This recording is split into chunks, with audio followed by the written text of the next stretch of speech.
A deadly shooting inside a home in Brampton leaves one man dead and sends another to hospital. Police say the victims were targeted.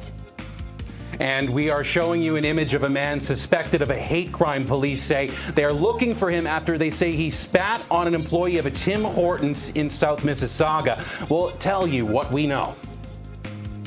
Plus, the premier weighs in after an Ontario resident is charged with assault after finding an intruder inside his home. The Kawartha Lakes police chief issuing a statement today because of the controversy surrounding this case.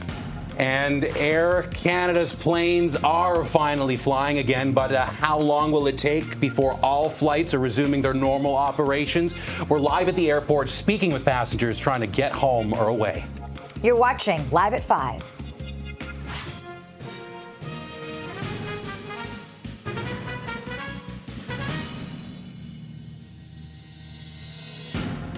Hello, I'm Andrew Brennan. And I'm Lena Latafat. Thanks for joining us and welcome to Live at 5. Police are investigating a double shooting inside a Brampton home that's left one person dead and another injured. Let's bring in our crime analyst, Steve Ryan. He's at the scene near Humbercrest Parkway and Castlemore Road. Steve, you've been on scene for a few hours now. What have you been able to glean? Well, Andrew and Lena, the location of this homicide is 89 Bayhampton Drive. It's in Brampton. Peel Police tell us that they received multiple 911 calls last night regarding the sound of gunshots. Some reporting a man being shot. When police arrived at number 89 and they were able to get inside of the home, they discovered that two men had been shot. One was taken to hospital, non-life-threatening injuries, and the other man succumbed to his injuries. Now, police told us earlier today that this was, in fact, a targeted shooting, and that there was no threat to public safety. The scene is still being secured by police as they process the scene for forensic evidence, and they're also canvassing the area as well, looking for both witnesses and for video surveillance. The description with regards to suspects is limited at this point. Investigation is very new in its stages, early stages of this investigation. So the information is limited at this point in time. But the important information for residents up here in this particular area is that this was in fact targeted and there is no threat to public safety. Now, we did get reaction from a neighbor earlier on today, and we spoke with Peel Police as well. Here's more from both of them. It's very concerning. We're all scared, even my kids. I have a daughter, son. They all walk, mostly run in the area and jog, and even we go for a walk, so we are concerned. This is believed to be a targeted, isolated incident, which means that we do not believe at this time that anyone else in the neighborhood should feel unsafe at this point, but we are urging anyone to check their cameras, check their dash cam footage, speak to officers that are canvassing the area with any concerns, and hopefully we can figure out exactly the circumstances happened surrounding this incident. Peel Police also confirmed that there was a vehicle on this street near number 89 that was intentionally set on fire, according to the police. Back in February, a 24-year-old man has been arrested and charged with arson. They have, however, not made a connection between that arson and this ongoing homicide investigation. I'll send it back to you guys. All right, Steve Ryan live in Brampton for us tonight. Steve, thanks so much for this. We'll take you to North York now, where a man is dead after he was struck by a tractor trailer this afternoon. Yeah, it happened near a business on Jethro Road near Highway 400 in Wilson. It's being treated as an industrial accident, police say. Now, the man was pronounced dead on scene. The Ministry of Labor says it's been notified and will be investigating. And a man is facing charges after allegedly beating an intruder inside his Lindsay apartment. Premier Doug Ford is weighing in while the local police chief is defending the decision to lay charges today. Now, we're joined live in our newsroom by CP24's Phil Perkins, looking into this story and the comments coming from the mayor, or I should say from the premier, Phil. Yeah, the premier and really anyone, especially those who have family in their home. This is very, unfortunately, not a unique situation in Lindsay, Ontario, just outside of Peterborough. So this happened actually at 3 in the morning on Monday in an apartment on Kent Street that follows through the main drag of downtown Lindsay. And for what I understand, a 41-year-old man who was wanted by police at the time broke into this apartment of a 44-year-old man. The 44-year-old woke up, and for what we understand, there was an altercation, and it seems that the intruder lost in this altercation. He sustained life threatening injuries. But in the end, both men are facing charges. The homeowner is being charged with aggravated assault and assault with a weapon. The intruder is being charged with possession of a weapon for a dangerous purpose and breaking and entering. Now, this happened again 3 a.m. on Monday. People were talking about it yesterday. I really wanted to talk about this yesterday, but unfortunately, there was no visuals. We have no security camera footage at all of how this happened, any of the details of what happened inside this apartment. It got all the way to Queen's Park, and this is what Premier Ford had to say about this ordeal. So this criminal that's wanted by the police breaks into this guy's house. This guy gives him a beating, and this guy gets charged. And the other guy gets charged. But something is broken. I know if someone breaks into my house or someone else's, you're going to fight for your life. This guy has a weapon. You're going to use any force you possibly can to protect your family. Yeah, Ford going off script a little bit. He was there to talk about the bail system in this province and then went on to talk about what happened in Kawartha Lakes. This is what the police chief had to say, quote, "The law requires that any defensive action be proportionate to the threat faced." Now, this means that while homeowners do have the right to protect themselves and their property, the use of force must be reasonable given the circumstances. Now, back to Premier Ford. If you remember, back in June, there was an attempted car theft right in his own driveway in Etobicoke. 4 suspects, including a 16-year-old, were charged in the planning of the stealing of his vehicle. Also, a heads up, at 5:30 this evening on Live at 5, I'll be speaking with the former OPP Commissioner Chris Lewis about this exact story. Back to you. Well, we'll look forward to that conversation, hear what Chris Lewis has to say. Thank you, Phil. We'll check in with you soon. A warning, by the way, about this next story. The video we're about to show you may be disturbing for some, but Peel police say they need the public's help trying to identify a suspect in what they call a hate-motivated assault that happened at a Tim Hortons in Mississauga. It happened at the location July 19th, 6 a.m. at this Tim Hortons on Lakeshore Road at Lakefront. Get the out of here! So again, the video is disturbing. An employee was confronted by an irate customer. That customer, police say, uttered racial and derogatory slurs and spat on the employee before leaving. Fortunately, the victim suffered no lasting physical injuries. He is described as a male, white with a heavy build, wearing a dark baseball cap with an orange or red shirt with white writing that resembles Coca-Cola. He left the area in a white 4-door Ford commercial truck with a black dump chassis at the rear. Our goal with putting not only the video out, but some audio to capture this voice and the absolutely repugnant things that he had to say is that if he's going to watch it, someone knows who this is. If he's watching it, turn yourself in, because I'll tell you right now, investigators are continuing to track that truck that he left in, a white Ford F450 or 550 pickup truck northbound, and we will continue to follow it until we get a clear view of that plate. So save yourself the hassle. Someone knows who this guy is. Turn him in. Give us some information. This is not becoming behavior of an adult or anyone in Canadian society. We want to catch this guy. And police are saying if you know him, like you were hearing there, they want you to help in catching that guy. Please contact Peel Police, they say, if you know the man in that video. Police are also searching for a woman wanted for attempted murder. This after an alleged stabbing near Queen and Bathurst earlier this month. We have a photo of 18-year-old Bruna Fernandez Martins. She's wanted on other charges as well, including assault with a weapon and failing to comply with conditions. Now, police say the victim was stabbed around 1 a.m. Friday, August the 8th. A second person who attempted to intervene was also injured. Their injuries are non-life-threatening, but police say anyone with information on 18-year-old Martins is asked to contact them or Crime Stoppers. York Regional Police are asking for help identifying a pair of suspects in a shooting in Markham, which left a man wounded. Investigators have released these images of the 2 people they're looking for. The shooting happened in the McCowan Road and 14th Avenue area on August 14th. Both suspects are described as male and were wearing gray hoodies with black track pants. Police say the pair was traveling in a gray Honda CR-V, which has been recovered by officers. Anybody with information is asked to get in touch. And we're going to take you up north for a story that's been impacting many people here in the city. A funeral held today for an 8-year-old boy killed by a stray bullet over the weekend in North York. Yeah, the family of Jave Roy gathered on a First Nation Manitoulin Island for a traditional ceremony to honor the boy's Ojibwe Jamaican heritage. Jave was shot as he lay in bed with his mother in their apartment near Black Creek Drive and Trithui Drive early Saturday morning.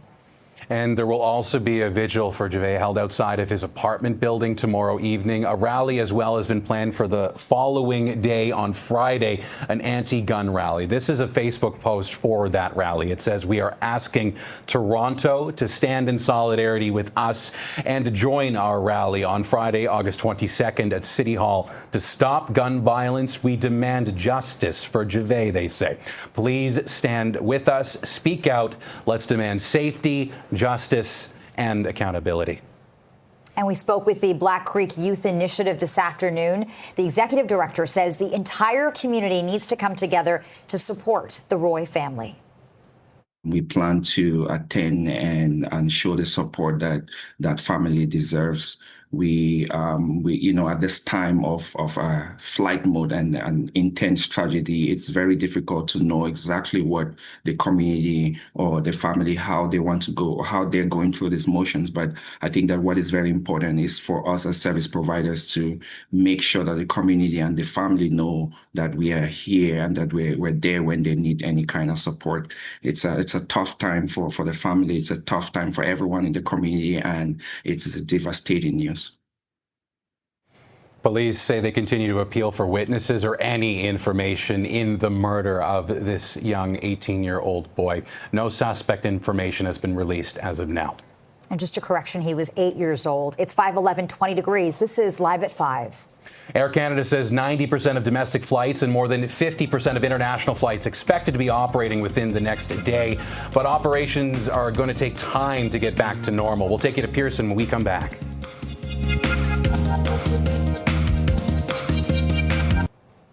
Welcome back. It's the first full day of Air Canada flights since the country's largest airline reached a tentative deal with flight attendants and their union, bringing an end to a 3-day strike. But let's see how things are going. Yep, let's check in with our very own Beatrice Faisman, who's been at Pearson Airport all week. She's back there tonight. What are you hearing? What are you seeing? Seeing a lot of stress, a lot of gray hairs, people telling me about that they've gained over the last couple of days. Lena and Andrew, after having their flights canceled suddenly. I've met, a family from Calgary, 2 small children stranded here in Toronto for a couple of days. I met a father and daughter going home to Dublin today, finally, after their flight. Their connecting flight from Nashville was canceled. They had to take a bus to get here. And just now, I met a family of 4 headed to Rome to board a cruise. They almost didn't make it. Here's what I heard from the dad from that family, but the process it took to finally getting off the ground. We got a cruise waiting for us. So at first we didn't know if Air Canada was even going to fly. I was going to cancel our flight. I was trying to book online. Everything was triple the price, right? So we thought, okay, you know what, I'm just going to let my cruise go. We were literally ready to walk away from our cruise. But then when I called in, the only reason I called in, because the flight still showed as going, but that's when the union had said, that's it, I'd rather go to jail, etc. We thought it's not going to happen. So I called in to just say, I want my money back. Forget about a credit, I want my money back. And then they helped me book this other flight. So it worked out. Taking the long way, but you're getting... You got it, yeah, a little extra gray hair, but it all worked out, yeah. Keep in mind, this family was initially supposed to go Toronto to Rome to board the cruise. Now they're going Toronto to Detroit, Detroit to Paris, Paris to Rome. So a couple of extra stopovers in between to actually get to their destination, but they're now on their way. Lots of families, though, not so fortunate. In fact, many people had to spend thousands of dollars, whether it be on rebooking their flights. They're now hoping to get a refund, or spending thousands on hotel rooms to get them through the last 72 hours as they were stuck here in the city. There's now Air Canada announcing today a refund assistance program to reimburse reasonable costs. Still not clear who's exactly going to qualify, considering 500,000 customers were impacted by this strike. The key word here is reasonable. What does that mean? And so here's a bit of what we heard from the spokesperson from Air Canada. The reimbursement policy, it does vary by destination because of different regulations around the world, particularly in Europe and the UK. But the policy is really focused on alternative transportation. So if you needed to take a bus or you need to take a train to get to the next airport, we can help reimburse for that, as well as if you manage to book a flight on another airline that Air Canada wasn't able to do for you because maybe you couldn't get through to our contact center. So it's all about reasonable alternative transportation costs. But all of those details are on our website. And so families hopeful that they'll get some cash back from Air Canada. The company also saying they've designated some 5,000 agents to help get all the customers impacted by this strike back on the road for the first time in a few days. Lean and Andrew, as I look over my shoulder at the board, it doesn't say canceled, canceled, canceled, canceled. It says on time for the vast majority of flights, especially those Air Canada. Back to you. Okay, what a relief for so many passengers. Beatrice, thanks so much. And staying with the story, CTV News has confirmed the tentative agreement for Air Canada flight attendants includes money for work they do before the plane takes off. Yes, a union rep says that the contract calls for flight attendants to be receiving about 50% of their regular wage as ground pay. That pay will cover an hour of time before the flight takes off for smaller planes and 70 minutes for larger ones. The rate will increase annually to reach 70% of the pay for airtime versus ground pay by the time the agreement expires in 2029. And turning to another labor dispute, the union representing Canada Post workers has presented the Crown Corporation with new contract offers. Bargaining resuming today after several weeks of limbo here. The union had rejected Canada Post's supposed final offer earlier this month. The union's latest proposals include wage increases that are higher than Canada Post's last offer. The union proposals also have part-time worker deals and weekend parcel delivery. Now, Canada Post did issue a statement, and that reads in part, the company is currently reviewing the union's response and will be seeking further clarification as needed. Further meetings are scheduled for Friday and Monday. Canada Post is committed to reaching new collective agreements through the bargaining process. It is always a good time to check on traffic when it's rush hour, but it's 5:18. Adjua, what's happening? Oh, I hate being the bearer of bad news, but unfortunately I am. If you're headed on the westbound 401 in particular, Andrew, we have problems impacting the drive. Just a stalled vehicle, but it's on the westbound 401. It's a transport truck stalled on the approach to Leslie. Find the right lane and shoulder blocked. And then from this point, the delays continue on the westbound 401 on the approach to the 400, this time in the express. Stalled vehicle all by its lonesome in the left lane. No tow, no emergency crews on scene. So once they arrive on scene, they may block an additional lane as they try to hook up this vehicle. I do have some good news. We had the transfer lanes pretty much blocked on the 401 eastbound just past Dixie. That situation cleared. It was involving a rollover and the DVP. It's a slow trip from Bayview Bloor up to the 401, and the delays remain on the Gardner as you make your way out of and head into the downtown core. Just a busy afternoon. This CP24 traffic report is brought to you by 407 ETR. Enjoy the journey with a stress-free commute. 5:19, 20 degrees. This is Live at 5. Back to school is almost here. Oh, my God, the summer's almost over. We're going to go. What have I done this summer? Okay, we're going to take a closer look at what's happening with kids going to school when we return. And I'm going to talk to Andrew over the commercial break.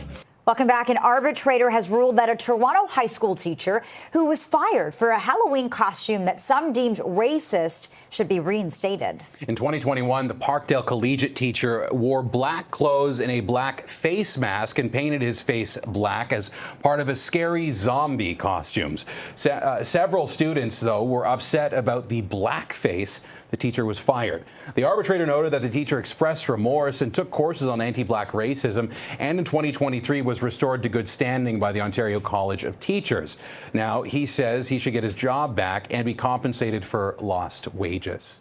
Well, a record number of kids across Canada are turning to support programs to help them get through the school day without going hungry. And Breakfast Club of Canada, the largest food provider in schools in the country, says at least 1 in 3 children in Canada are coming to school hungry almost every day.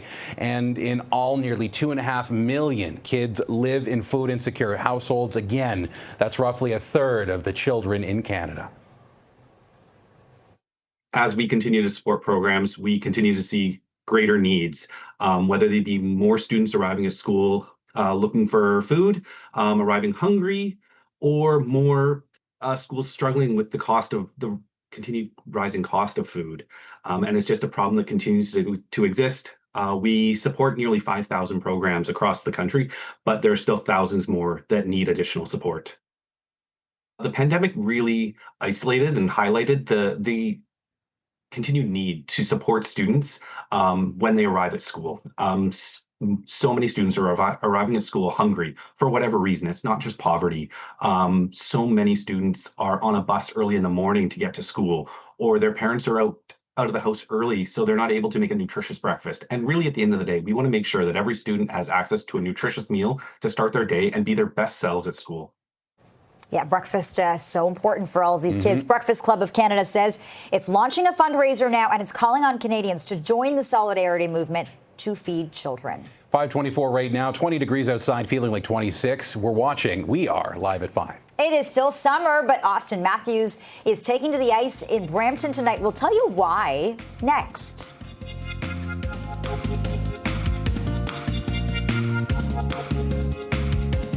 Okay, the good news is we're still in the midst of summer, according to this story, unlike the last okay? one. Yes, I'm fine. I'm fine. It's still summer. But apparently we're going to be playing hockey in Brampton tonight. Yeah, for more on a good cause that has players lacing up their skates and hitting the ice, let's go live to CP24's Melissa Duggan. Melissa. Hey guys, I have it on good authority that right now Toronto Maple Leafs captain Austin Matthews is in the house. We're going to be seeing him soon. It is hockey night in Brampton tonight. It's a huge fundraiser, all to support Brampton's second hospital. Of course, a project very close to Brampton Mayor Patrick Brown's heart. You're going to be suiting up for this game soon. I am, and we're excited about this. We're hoping to set a Canadian record, a world record for the most raised in a single charity hockey game. And we have a star-studded lineup today to make it happen. Who's hitting the ice today? Well, we got Austin Matthews as one captain, Chris Tanev as another, but we got a ton of legends of the game too. Jeremy Roenick, Owen Nolan, Ryan Getzlaff, Curtis Joseph, a lot of young guys like Dylan Strome, the Radish brothers. Even Ron McLean is suiting up to play hockey tonight on defense. It's terrific, and I love how you have teammates that are going to be heading up competing teams here. It is, and the fact they're joining this event, they get pulled in a million directions, but they're here tonight, generous with their time because they know how important this is.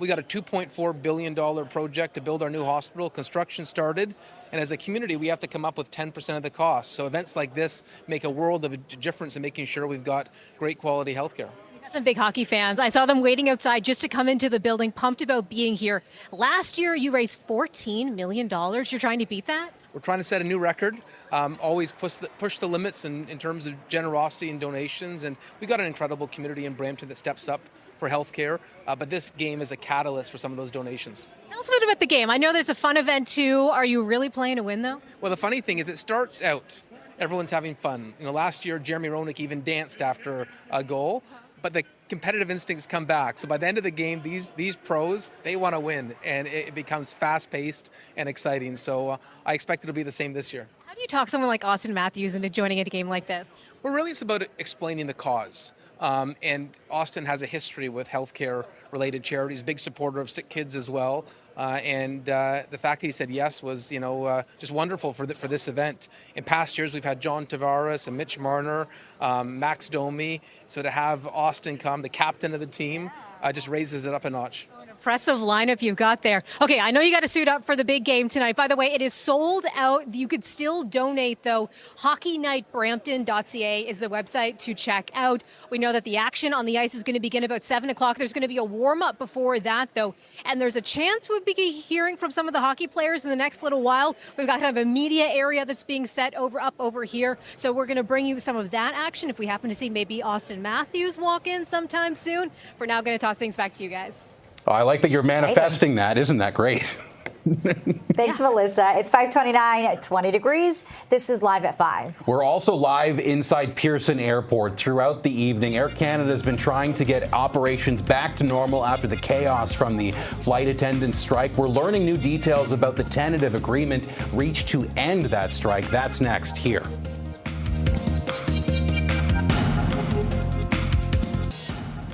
A deadly shooting inside of a home in Brampton. One man dead, another in hospital. Police say the victims were targeted. We're live there this hour. And Peel police are looking for a suspect they say spat on an employee at a Tim Hortons while uttering racial slurs. The alleged hate crime was caught on camera. The Premier weighing in on a Lindsay, Ontario resident charged with assault after finding an armed intruder inside his home. The Kawartha Lakes police chief issuing a statement because of the controversy surrounding this case. And Air Canada's planes are finally flying again. But how long will it take to fully resume operations? We're live at the airport speaking with passengers. This is Live at 5.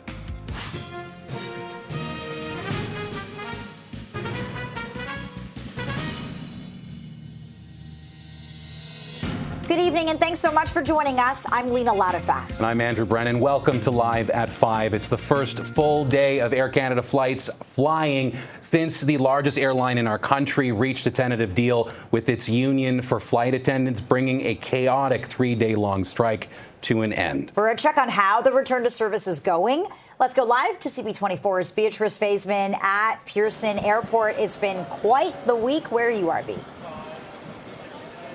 It has been, for sure. Lena and Andrew, I mean, people have been stressed. They've been frustrated. They haven't really known what to expect and when they were going to be able to get home or to their vacation destination with their family for the first time. I am seeing some looks of relief on people's faces, though, as they have their confirmed boarding passes in their hands heading home. I just met a father and daughter earlier this afternoon, actually, visiting from Ireland. They were down in Nashville, supposed to fly back to Toronto to catch their connecting flight home.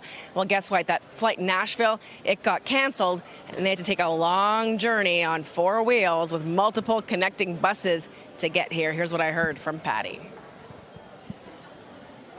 Just happened to be, we were lucky enough that whenever we got to back to Toronto again, that it was lucky enough that we got a cheap B&B, and we stayed there. Like, it was cheap enough, but apparently they reimbursed you for that as well. But we were 20 and a half hours in the bus, which should have been 2 hours, 10-minute flight. So just to sort of put a dampener, to be honest, on the thing, but it didn't beat us. We had a great time, and don't worry, Canada, we will be back. I mean, you got to have a good attitude about it, right? Certainly, Patty's saying he did spend thousands of dollars for extra accommodations as well. With more days in a certain destination means more money on things like food as well. Today, Air Canada announcing a reimbursement assistance program for passengers, namely those who had to book whole new flights on other airline carriers or potentially even hotels. That's something that they'll be looking at as well, getting their refunds. The only problem is who qualifies. Any reasonable expenses are saying will be reimbursed, but some 500,000 customers were impacted by this 72-hour strike. Lena and Andrew said it'll take quite some time to process all of those. As for how things are going in terms of getting things back off the ground operationally, Air Canada hoping to get 80 to 90% back domestic and international today. It could take, though, several days. In fact, up to 10 days, we're hearing, to get back to 100% of all operations going. Here's a bit of what we heard from the Air Canada spokesperson. Well, our goal today is to get 90% of our full schedule going, or sorry, rather 80% of our full schedule going.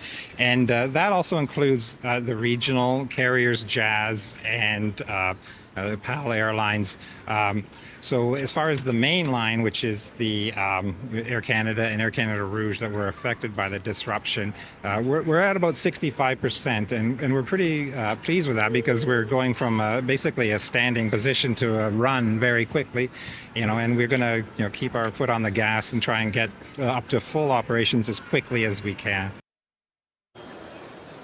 But certainly it's been very stressful. I met family of 4 heading down to Rome to catch a cruise ship. That cruise is going with or without you. Instead of flying directly Toronto to Rome, they've had to fly Toronto to Detroit, to Paris, to Rome. So some extra stop, some extra headaches, and those are just some of the stories we're hearing here at Pearson today. Air Canada saying it has allocated some 5,000 agents to help book everyone who's been canceled the last few days to make sure they get to where they need to go. Lena and Andrew. Everyone's got a story. Beatrice Faisman live at the airport. Thanks, Beatrice. Well, CTV News has confirmed the tentative agreement for Air Canada flight attendants includes money for work they do before the plane takes off. Yeah, a union source telling us that the contract calls for flight attendants to be receiving 50% of their regular wage as ground pay. That pay will cover an hour of time before the flight takes off for smaller planes, 70 minutes for larger ones. The rate will also increase annually to hit 70% of air pay for ground work by the time the agreement ends in 2029.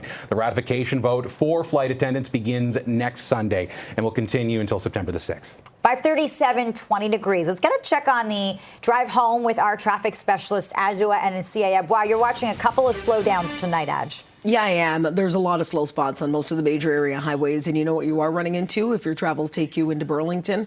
On the QEW Niagara bound, just as you make your way through Guelph Line, it is a stalled vehicle. Can't see the stall, but can see a lot of the emergency crews. They're blocking that left lane, so really backing up the commute if your travels take you from Appleby all the way over towards Guelph Line. And then it is a slow go as well on the westbound 401. Delays start from Warden. They continue pretty much all the way out towards Kipling, where we are dealing with this stalled transport truck. It tried to get over to the shoulder, but it's partially in that left lane, so drive with a bit of extra care. And the DVP remains a busy place to be. Delays extend from Bayview Bloor up to the 401, but at least no live lane issues. Southbound also slows over the 401 to just south of Lawrence. On city streets, crews on scene of a collision on Steeles east of Martin Grove. Also a collision blocking lanes on Kennedy and Lawrence.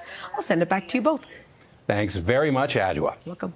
A man is facing charges after allegedly beating an intruder that came into his home attempting to rob him in his apartment in Lindsay. Now, the Premier is weighing in, calling the local police chief as well, defending the decision to lay charges today. And for more, we're joined live by CP24's Phil Perkins. A lot of people are talking about what happened here, Phil. Yeah, we've always been talking about the last couple of months about, break-and-enters, violent break-and-enters, car thefts while people are still asleep in their homes. And here's a situation in Lindsay, 3 a.m. on a Monday. A man, 44-year-old, was sleeping in his bed when a 41-year-old man who was wanted by police breaks into his apartment. Some kind of scuffle ensues, and the intruder suffers life-threatening injuries, and both are facing charges, the man whose home was broken into and the intruder himself. And so people are trying to understand, what rights do they have to actually protect themselves? So for more on this, we're joined by former OPP Commissioner Chris Lewis. Thanks for joining us here live on CP24. And I'll ask you, I don't know if you are a parent or not. I'm a father of 2 boys. And I got to say, sometimes, maybe just being in this industry, I worry about someone breaking into my home. And what am I allowed to do? Well, it's a real interesting conversation, Phil, because there's been a couple of cases over the past few years that are somewhat similar in nature.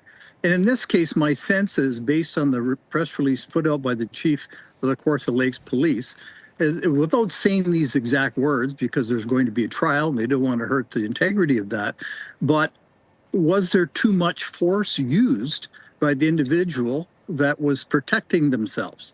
For example, if just say a 10-year-old breaks into your home with a squirt gun, how far are you allowed to take that? If someone comes into your house with a knife and drops the knife, are you still allowed to shoot them and kill them? Are you allowed to beat somebody really badly when the gun's already been dropped and they're no longer a threat? So, and that's the difficulty in some of these cases. You're allowed to use force that is reasonable to protect yourself or protect others. That doesn't mean shooting someone to death that walks into your house with a slingshot. There has to be a line there where it's excessive force used. And my sense is that's what they're claiming occurred here.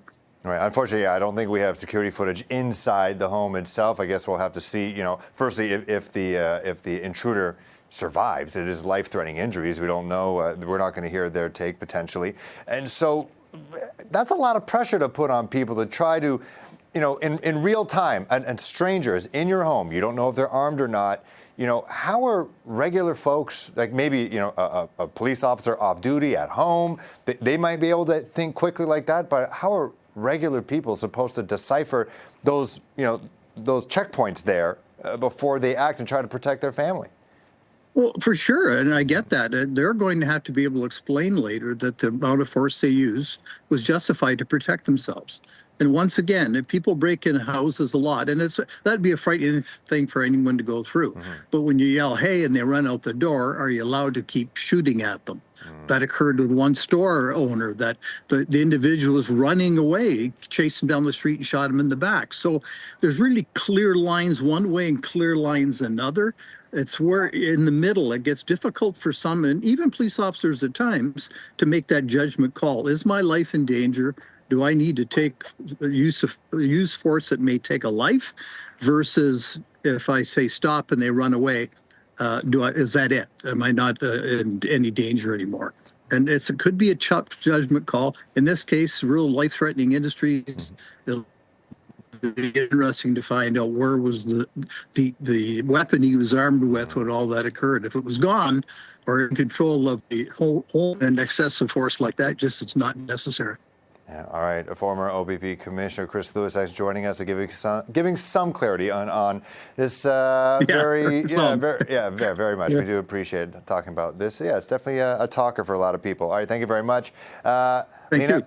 Andrew, back to you guys. All right, an interesting conversation for sure. So, Phil, thanks so much for that. It's now 5:42, 20 degrees out there, and you're watching Live at 5 on Toronto's Breaking News, CP24. Peel police say one man is dead, another injured in a shooting at a home in Brampton. We'll take you to the scene.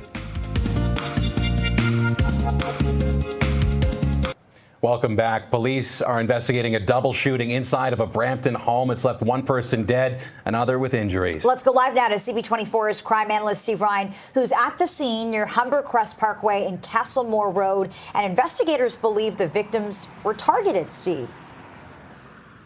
Yeah, Lena, that's a very important piece of information that I'll address in a moment. You can see that the detectives are still on scene here near number 89 Bayhampton Drive in Brampton. The forensic officers are looks like they're printing the outside of that entranceway, hoping to get some clues with regards to suspect identification. So the police have said that this was a targeted and isolated incident. Therefore, there is no threat to public safety. But this shooting has left one man dead and another man in hospital being treated for his injuries. Police responded to number 89 at 8:40 last night regarding a person being shot. They found the two men inside the home. One's been taken to the hospital and the other was pronounced at the scene. So this homicide investigation now is being conducted by Peel Police Homicide, and they have not established a motive as of right now as they continue searching for clues in this investigation. We did speak with a neighbor earlier on, and we heard from Peel Police as well. And here's more from both of them. Let's listen. It's very concerning. We're all scared, even my kids. I have a daughter, son. They all walk, mostly run in the area and jog, and even we go for a walk. So we are concerned. This is believed to be a targeted, isolated incident, which means that we do not believe at this time that anyone else in the neighborhood should feel unsafe at this point, but we are urging anyone to check their cameras, check their dash cam footage, speak to officers that are canvassing the area with any concerns, and hopefully we can figure out exactly the circumstances happened surrounding this incident. So it does appear that the officer that you're looking at right now is dusting the front door, looking for any evidence of fingerprints, and that might help them identify the suspect. Lastly, Peel Police have confirmed for us that back in February, a car was intentionally set on fire near number 89. A person has been arrested. A 24-year-old man was arrested for that offense, but there is no suggestion or any mention of a connection between the arson and this homicide right now. Send it back to you guys. All right, Steve Ryan reporting live from Brampton, where an active investigation, as we can see from this live shot, is underway. Steve, thanks so much. A warning now about our next story, as the video may be disturbing to some. Peel Police need the public's help in identifying a suspect involved in what they're calling a hate-motivated assault in Mississauga. It happened a month ago on July 19th at 6 a.m. at the Tim Hortons on Lakeshore Road and Lakefront Promenade. Take a look. Get the out of Canada! The employee was confronted by an irate customer. That customer, you could hear uttering racial and derogatory slurs and even spitting on the employee before leaving. And as you heard in that short clip, He told them to leave Canada. Fortunately, the victim suffered no lasting physical injuries. The suspect is described as a white male with a heavy build. He was wearing a dark baseball cap at the time and either an orange or red shirt that has writing that resembles the Coca-Cola logo, or is it? Now, he left the area in a white four-door commercial Ford truck. A black dump chassis was at the rear. Our goal with putting not only the video out, but some audio to capture this voice and the absolutely repugnant things that he had to say is that if he's going to watch it, someone knows who this is. If he's watching it, turn yourself in, because I'll tell you right now, investigators are continuing to track that truck that he left in, a white Ford F450 or 550 pickup truck northbound, and we will continue to follow it until we get a clear view of that plate. So save yourself the hassle. Someone knows who this guy is. Turn him in. Give us some information. This is not becoming behavior of an adult or anyone in Canadian society. We want to catch this guy. So obviously, Peel Police taking this incredibly seriously. And as you just heard there, they're asking anybody with any information to come forward. It is 5:49, 20 degrees outside. You're watching live at 5. The provincial government has announced more help for workers impacted by American tariffs. We'll have those details next. Welcome back. We're going to take you live to Brampton, where Mayor Patrick Brown and Austin Matthews are addressing the media while it's hockey night in Brampton. Let's listen in live now. Here's Matthews. So it's definitely pretty exciting. I think it's a little bit more laid back, but from my understanding, it gets a little intense out there too. So I'm looking forward to it. Chris, you're playing against a teammate today. What's that challenge like? Yeah, like you said, I think it's gonna be fun and relaxed, and then I'm sure at the end of game or when it gets tight, you never want to lose to anyone. But yeah, it'll be fun playing against Austin. I mean, do it every day in practice. So starting earlier this year, I guess. Austin, you played in this last year. You talked to him about what this would be like for you. Why do you want him to take part in this year? Yeah, him, Max, JT, a lot of guys have kind of came through and played in this, and I think it's special just to obviously get back to the community, come here. Like I said, you're meeting so many, NHL alumni, different guys from all over the place, and it's just pretty cool to come out here and obviously do it for a good cause and obviously have some fun too. Any thoughts on this departure? Sorry? Any thoughts on this departure? Oh man, yeah, right to it. We'll obviously miss him. He's a great friend, great teammate. That's kind of the business side of it. That's tough, but obviously I wish him nothing but the best. And we'll just keep it moving. How's your summer been? Summer's been good. Yeah, summer's been good. Thanks. How do you feel about the next season? Feeling good. Yeah, obviously a lot of changes, but excited about the guys we brought in. Obviously excited about the guys that we have. I know we got a great team and great group of guys in the locker room. So looking forward to kind of getting starting. Guys are going to have to take some steps, but I think that's a good thing, a good problem to have. So really, really looking forward to it. Austin Matthews getting. And a good problem for Brampton to have, having one of the best goal scorers in the world in the house tonight for Hockey Night in Brampton. You're seeing Austin Matthews here speaking to media. He also brought along some teammates from the Maple Leafs, Chris Tanev as well. There are many alumni greats from Leafs Nation's past that are there too. And we're going to bring you more on that conversation throughout the evening. Turning to some other stories we're following for you. In the meantime, the Ford government says it's investing an additional $70 million. This is money to support workers most impacted by Donald Trump's tariffs, like in the steel, aluminum, and auto sectors. Now, the Premier made the announcement in Hamilton at the United Steelworkers Center this morning. He says the funding will go towards expanding the programs that are designed to help workers access training and employment services and extra vocational and skills training for in-demand jobs. I can sit here and hammer the you-know-what out of Trump all day long, and that's pretty easy to do. But let's start looking internally what we can do. How can we make ourselves more competitive? How can we create an environment and the conditions to attract new investments from around the world and companies here? There's many ways of doing it. Taking the burden and regulatory burden off the backs of companies. Kevon, you mentioned the mining sector. We have the largest mining sector in the entire world. The problem is it takes 15 years because of regulatory burden to get the critical minerals out of the ground. Those days are done. They're gone.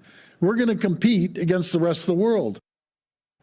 5:56, 20 degrees outside. You're watching Live at 5. Coming up next, kids at Raptors superfan Nav Bhatia's fantasy basketball camp. They got a special surprise today. That story is next. Raptors superfan Nav Bhatia hosted his annual basketball camp in Mississauga today with a special guest. Satnam Singh making an appearance at the camp of more than 100 kids. Singh, who is 7'2", was the first Indian player drafted in the NBA and is now a star in All Elite Wrestling. Since 2020, Bhatia's fantasy basketball camp has been running 3 days a year every summer. I'm sure the kids love that. I'm sure I would too. 5:59, 20 degrees. You're watching Toronto's breaking news at CP24. Thanks so much for watching. CTV News at 6 is coming up next.